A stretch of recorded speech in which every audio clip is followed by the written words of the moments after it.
Welcome back to the next edition of the Great Burlington Bake Off. It's so great to have you here. If you weren't able to join us for the sturgeon potato chip cookies last week, I'll link below so that you can enjoy that recipe and tell me what you think of it. We have quite a few ingredients for our Snake Alley snaps, so I think the first thing we'll do is walk through each of those. For starch, we're going to need a cup of butter or 2 sticks, and then we'll need both half a cup of white sugar and then half a cup of packed brown sugar. We will need an entire cup of molasses as well as light corn syrup, and then we'll be doing quite a bit of sifting. You'll want to sift about 4½ cups of white flour. We'll also have a couple of spices, so let's go through the spices you might need to pull from your spice rack or drawer. We're going to have this recipe calls for a 1.5 teaspoons of ginger, just half a teaspoon of cloves. We'll need a 1.5 teaspoons of cinnamon, and then a full teaspoon of both our... Right, so we've taken our 2 sticks or cup of butter and we've softened them in our microwave, or let them soften in the room temperature, and we're going to pour them in our bowl so we can start mixing our ingredients. The first ingredients that we're going to mix are the cup of butter, the half cup of packed brown sugar, and then the half cup of white sugar. Now what we're going to do is we're going to mix them all, let's see here, in our bowl until they're nice and frothy. Do you have fun cooking words when you're in your kitchen at home? Is it a dollop? Is it a smoosh?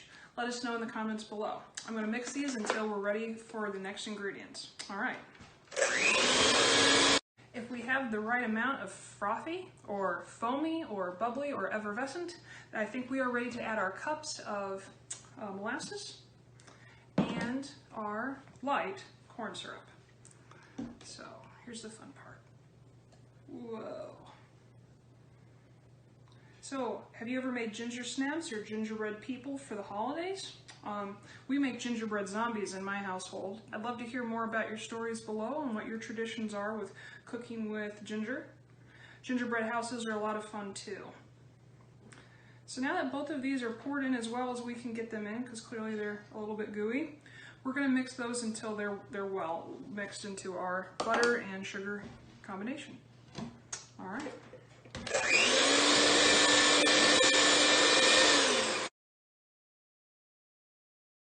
It looks like it's fairly mixed in well. It's time to add in our spices before we start sifting and adding in our flour. So let's start with our ground cinnamon. It looks like the recipe calls for a 1.5 teaspoons. Tisp. So here's our first teaspoon. And I don't feel like eyeballing it today, so I have a 1/2 teaspoon. And there we go. Our next ingredient is a 1.5 teaspoons of ground ginger.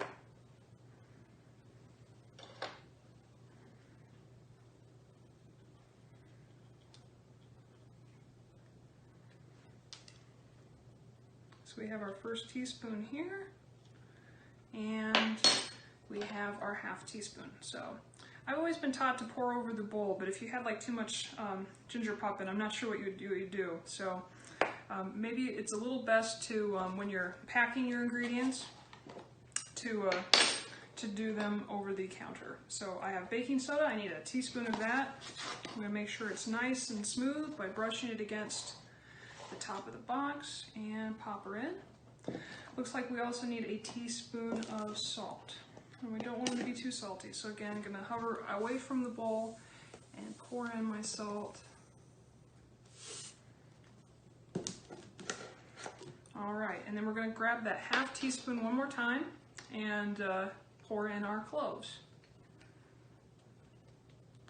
So in between waiting for cookies to come out, I love to listen to music in the kitchen. When I was growing up, my grandparents always had music in the kitchen, and it's really fun now because I can listen to Freegal for free with my Burlington Public Library card. And so while I'm making my Snake Alley ginger snaps, I'm listening to a nostalgic 90s playlist. What do you like to do in the kitchen for background noise? Do you listen to podcasts, audiobooks, or do you like to just quietly focus on the recipe?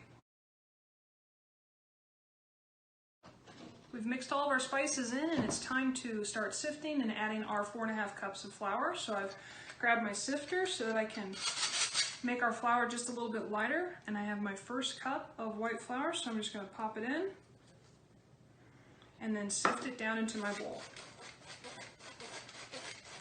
So I usually listen to Frigo, like I said, but sometimes I have cooking songs. My sifting song comes from old story time days when we would sing Wally-yacha, doodly-doo, doodly-doo. It's a simple song, there's not much to it. All you gotta do is doodly-do it. Wally-yacha, Wally-yacha. Do you have any fun singing songs when you're in the kitchen, or is it just me and the wonderful effects of Miss Debbie's story times? All right, we're gonna add 3.5 more cups of this and sift it in before we mix. So I've sang Wally-yacha about 4 times incredibly off key, which is why I always rely on Miss Allison for her virtual story times and wiggle times to kind of get me not only back in key, but to enjoy some stories and rhymes and wiggles. So make sure that you hit us up on Facebook and enjoy those too.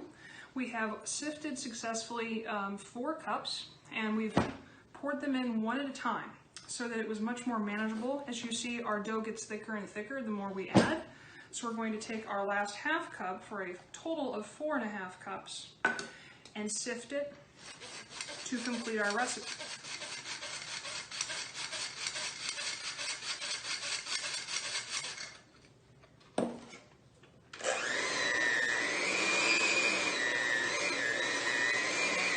It's getting really thick.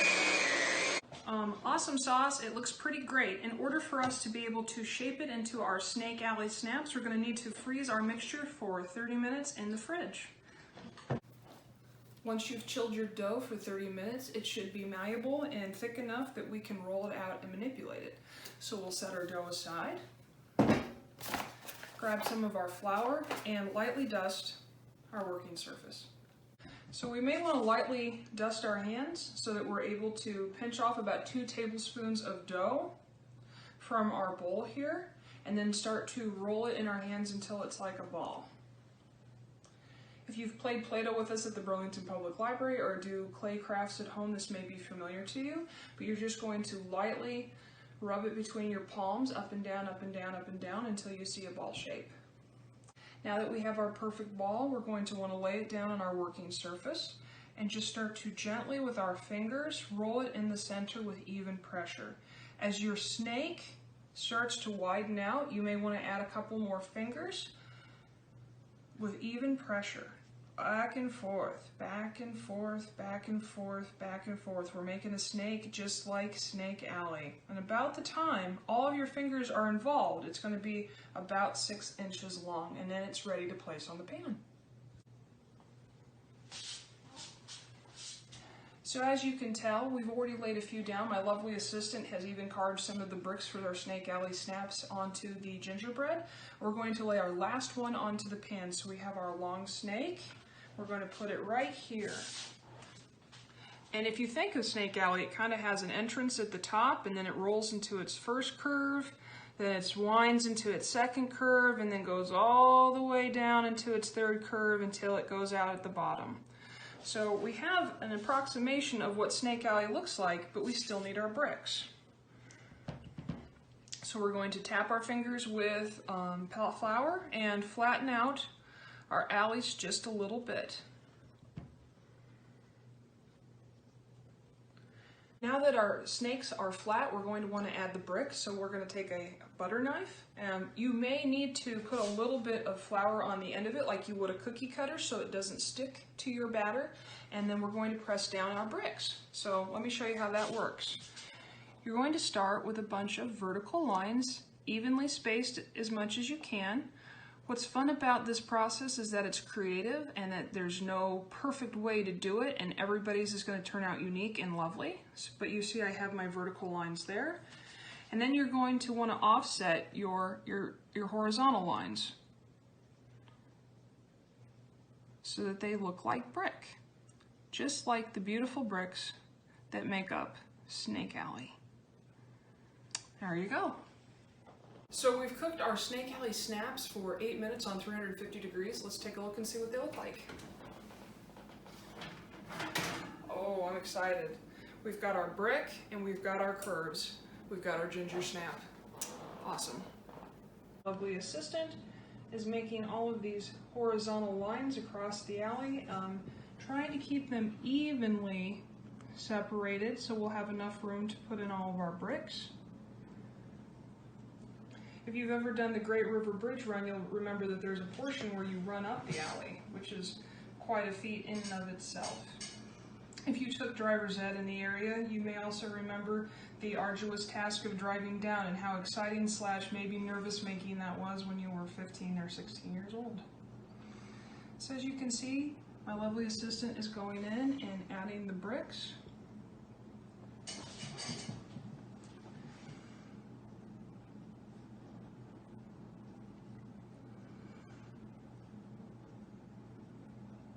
Here's the finished product. You can see our absolutely mega cookie that is Snake Alley.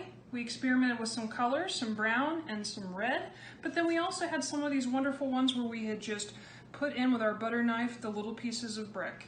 So I really look forward to hearing how your gingerbread Snake Alley snaps turn out, and I really hope you'll share your photos and stories with us at IWBPL on Facebook and Instagram. Happy baking!